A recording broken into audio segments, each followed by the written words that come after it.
स्वागत है आपका और एक नए वीडियो में और एक नए टॉपिक के साथ। For the first time in history Israel could use EMP bomb on Iran. Why is it is so dangerous? तो चलिए दोस्तों वीडियो स्टार्ट करते हैं। आशा करेंगे पसंद आएगा और पसंद आए तो दोस्तों वीडियो को लाइक जरूर कर दीजिएगा, क्योंकि ऐसी वर्ल्ड अफेयर के रिलेटेड वीडियो हम लाते रहते हैं आपके लिए। और दूसरी बात यह है कि वर्ल्ड अफेयर के रिलेटेड वीडियो लाने का मकसद हमारा यही है, ना तो हम यहाँ से किसी का प्रमोशन कर रहे हैं, लेकिन नॉलेज जो मिलती है ना वो बढ़िया मिलती है। क्योंकि ये सारी चीज़ें हम ढूंढने जाए तब दिमाग में नहीं आता, लेकिन अचानक मिल जाए तो जब जो टाइम जितना नॉलेज मिले उतना भगवान का प्रसाद समझ के ले लीजिए कीजिए। रीजन यही है, वो कभी भी आपको काम आ सकती है। और चैनल पर पहली बार है, सब्सक्राइब नहीं किया तो साथ में सब्सक्राइब भी करें। चलिए स्टार्ट करते हैं। नमस्कार and welcome you all to study IQ. मैं हूं प्रशांत धवन। नाउ पिछले कुछ दिनों में लगातार आपने ये न्यूज़ बार बार सुनी होगी कि ईरान अटैक करने वाला है इजराइल को। हालांकि इसको लेकर कई लोगों ने रिपोर्ट्स पब्लिश करी कि 48 आवर्स में ये होगा, 52 आवर्स में ये होगा। बट अभी भी मैं आपको बता दूं, ईरान के जो सुप्रीम लीडर हैं ये अपने कंट्री को कह रहे हैं कि इजराइल को ये अटैक करेंगे। ईरान का क्लियरली ये कहना है कि Israel must be punished for Syria embassy attack. जो सीरिया में ईरान की एम्बेसी थी उस पे अटैक ईरान बर्दाश्त नहीं करने वाला। नाउ इसके रिस्पांस में अब इजराइल की तरफ से एक डायरेक्ट वार्निंग आ रही है ईरान को। ये लोग कह रहे हैं कि अगर ईरान ने अटैक किया तो उसके बाद इजराइल रिएक्ट करेगा और हम ईरान को अटैक करेंगे। नाउ ये बात तो कही है इनके विदेश मंत्री ने, मगर इजराइल के जो डिफेंस एक्सपर्ट्स हैं वो कह रहे हैं कि इजराइल इस पर्टिकुलर केस में हो सकता है कि दुनिया को पहली बार for the first time in the history of the world एक ईएमपी अटैक कैसा होता है ये दिखाए। यहां पे आप देख पाएंगे article, Israel could debut EMP bomb that destroy electricity if Iran launches attack. और मैं इसके बारे में लगातार कई दिनों से पढ़ रहा हूं। मेरा मानना है कि हाँ बिल्कुल ये हो सकता है। अगर ईरान जेन्युइनली अटैक करता है इजराइल को अपनी धरती से, एक मिसाइल अटैक हो सकता है ये, या फिर किसी और टाइप का अटैक ये करते हैं, बिल्कुल उस केस में इजराइल को एक ई बॉम्ब यूज करना होगा। ना ये ई बॉम्ब काम कैसे करता है, क्यों कहा जा रहा है कि एक बार ई बॉम्ब यूज हो गया तो वर्ल्ड वॉर 3 का जो एक डर है ये बिल्कुल फैल जाएगा, ये मैं आपको समझाता हूं। देखिए, ई बॉम्ब या फिर जो ईएमपी बॉम्ब जिसकी हम बार बार बात कर रहे हैं, इसकी फुल फॉर्म है इलेक्ट्रोमैग्नेटिक पल्स बॉम्ब। इमेजिन करिए ईरान ने अटैक कर दिया इजराइल को, जो भी नुकसान करना था एक मिसाइल से, जो भी वो कर सकते थे उन्होंने कर दिया। फिर उसके बाद क्या होता है कि इजराइल से कुछ फाइटर जेट्स रवाना होते हैं ईरान की तरफ। इन फाइटर जेट्स के अंदर ई बॉम्ब्स हैं, इलेक्ट्रोमैग्नेटिक पल्स बॉम्ब्स, और ये ईएमपी बॉम्ब्स ईरान पे ड्रॉप कर दिए जाते हैं। नाउ इन बॉम्ब से एक ऐसी इलेक्ट्रोमैग्नेटिक पल्स निकलेगी जो ईरान का पूरा जो इलेक्ट्रिसिटी ग्रिड है इसको डिस्ट्रॉय कर सकती है। जो भी इलेक्ट्रिसिटी टावर्स हैं, जो मेजर ग्रिड है ईरान की, वहां से चिंगारियां निकल रही होगी। बहुत ही जल्द ईरान की मेजर सिटीज में इलेक्ट्रिसिटी गायब हो जाएगी। जो ईरान की न्यूक्लियर टेस्ट बैन साइट्स हैं वो काम करना बंद करने की, क्योंकि वहां पर भी ईरान को इलेक्ट्रिसिटी तो चाहिए ना। और साथ ही साथ आप देखोगे जो ईरान में बड़ी स्क्रीन्स हैं, टेलीविजन्स हैं, वो भी खराब हो जाएंगे। और इंटरेस्टिंग बात देखिए, मोस्ट प्रॉब्ली, मैं यहाँ पे मोस्ट प्रॉब्ली मुझे बोलना पड़ेगा क्योंकि मुझे पता नहीं कि किस तरीके से ये लोग ईएमपी बॉम्ब ड्रॉप करेंगे, मगर मोस्ट प्रॉब्ली चांस है कि एक भी आदमी की मौत नहीं होगी और ईरान बिल्कुल थम जाएगा।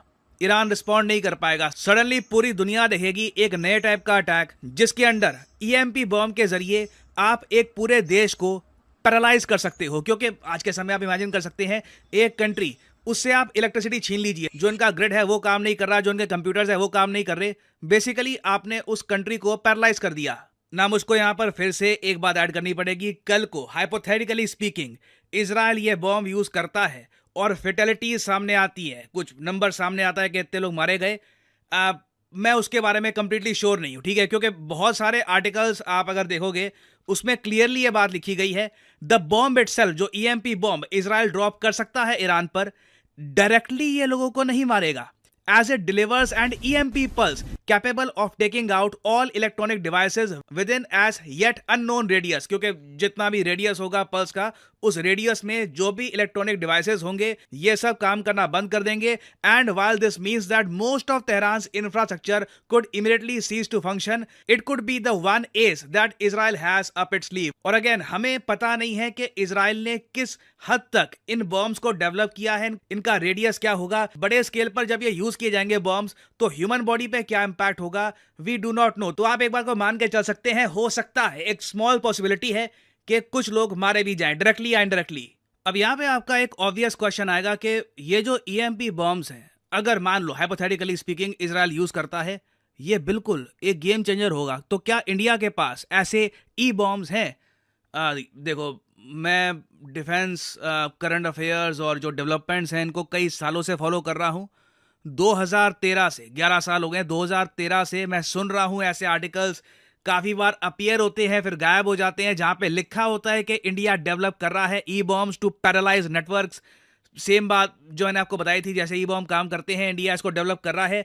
11 साल हो गए हैं, कुछ ऑफिशियल इसके बारे में सुनने को नहीं आता। ऑलमोस्ट आप कह लीजिए जिस तरीके से इजराइल ने ना कभी दुनिया के सामने डेमोन्स्ट्रेट करके दिखाया नहीं है इस ई बॉम्ब को, इंडिया भी बहुत सीक्रेटली इन सब चीज़ों को रखता है। हमने कभी भी, जैसे हम लोग अग्नि 5 मिसाइल टेस्ट करते हैं और मिसाइल टेस्ट करते हैं, इसको कभी भी पब्लिकली टेस्ट करके अनाउंस नहीं किया गया कि हमारे पास ये एबिलिटी है। हाँ बिल्कुल, इस पर काफ़ी बार आर्टिकल्स आते रहते हैं कि क्या इंडिया एक ऐसा हाइपरसोनिक ईएमपी मिसाइल बना देगा जो बिल्कुल हाइपरसोनिक स्पीड से जाएगा, जिसको रोकना बहुत ही मुश्किल होगा और चाइना को काउंटर करने के लिए हम इसको इस्तेमाल कर पाएंगे।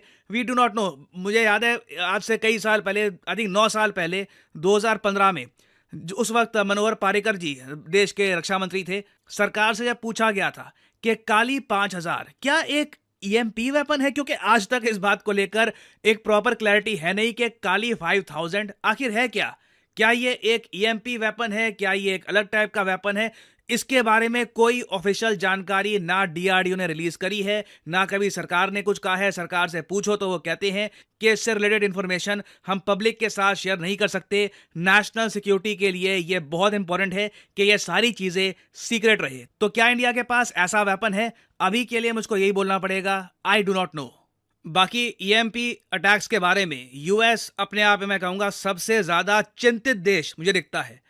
इनका मीडिया इतनी बार लिखता है कि अमेरिका की जो पावर ग्रिड है ये एक ईएमपी अटैक से हमें इसे बचाना होगा, कुछ हमें एक डिफेंस मैकेनिज्म डेवलप करना होगा कि कभी चाइना एक ईएमपी अटैक करके हमको पैरालाइज ना कर दे।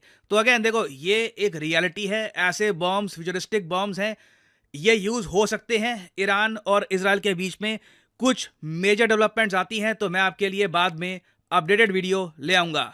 और फाइनली यहाँ पे मैं आपसे पूछूंगा एक क्वेश्चन कि इंडियन आर्मी को EGLA-S एयर डिफेंस सिस्टम मिल चुका है। आपको बताना है कि किस कंट्री ने इंडिया को प्रोवाइड किया है ये एयर डिफेंस सिस्टम, प्रोवाइड किया, खरीदा है हमने। तो बताइए कि किस कंट्री से हमने ये एयर डिफेंस सिस्टम परचेज किया है। ये है यहाँ पे आपकी ऑप्शंस, रशिया, जापान, यूएसए या फिर जर्मनी। कमेंट सेक्शन में करिए उत्तर, जो लोग सही आंसर देंगे कोशिश करूंगा क्योंकि कमेंट को मैं हार्ट दे दूं ताकि बाकी लोग समझ पाएं कि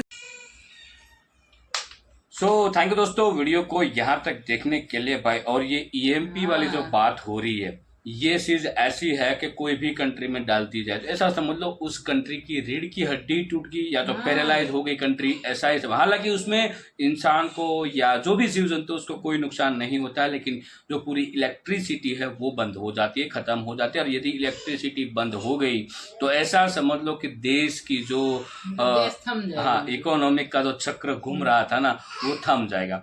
बाकी दोस्तों ये वीडियो आपको कैसी लगी है कमेंट में लिखकर आप हमें जरूर बता दीजिए। दोस्तों फिलहाल आपसे विदाई ले रहे हैं, लेकिन मिलेंगे और एक नए वीडियो में आपके साथ। टिल देन जय हिंद, जय भारत।